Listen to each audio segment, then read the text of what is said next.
And new tonight at 11, as New York continues to promote green energy initiatives, one group is urging lawmakers to pump the brakes on offshore wind projects. Good evening, I'm Mary Alice Demler. And hello everyone, I'm Scott Levin. These turbines, they would be installed in the lake and tower over 450 feet tall. And those citizens against wind turbines in Lake Erie, they held a meeting tonight, and 2 on your side's Nate Benson went to that meeting. Nate, what'd you find out? Good evening, Scott and Mary Alice. It was a super breezy day along the Lake Erie waterfront. Plenty of people out there doing some windsurfing and flipping their jet skis. But those meeting organizers tonight are saying the benefits of windmills are being installed in the lake come at a cost they're not willing to pay. The information about energy is pretty clear from the federal government. It's cleaner than fossil fuels, doesn't emit greenhouse gases, or cause any health problems for humans. A fact sheet on energy.gov also highlights how wind energy can be effective for farmers because they can still work most of their land if they install a windmill on it. But the fact sheet leaves out offshore wind, in particular offshore wind production on an inland lake rather than the ocean.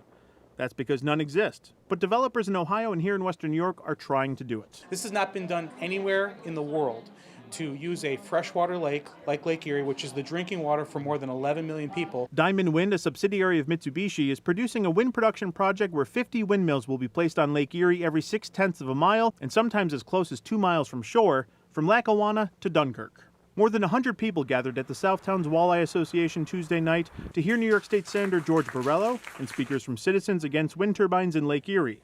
They say the environmental impacts of the turbines installed offshore are different than the ones we see near Woodlawn Beach or elsewhere in the region. With me, I want to say this is our drinking water. These turbines leak. Some of them hold up to 400 gallons of lubricant in the nacelle on top.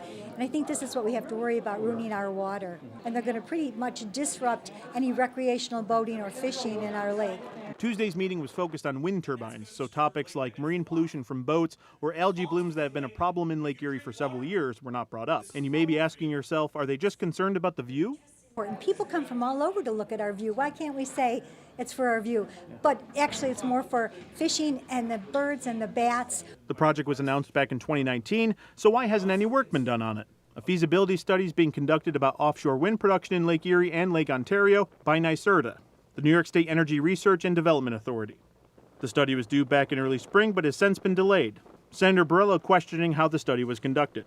There are no experts on hydrology. There are no experts on wildlife, ecology. Nobody truly understands the potential negative impacts. I reached out to NYSERDA today for an update on that study and to get more info about how it was being conducted. A spokesperson said the study's on track to be released this summer, but did not give a date. I also reached out to Diamond Wind for a comment about the Lake Erie project. They did not respond to my message. In the studio, Nate Benson, Channel 2 News.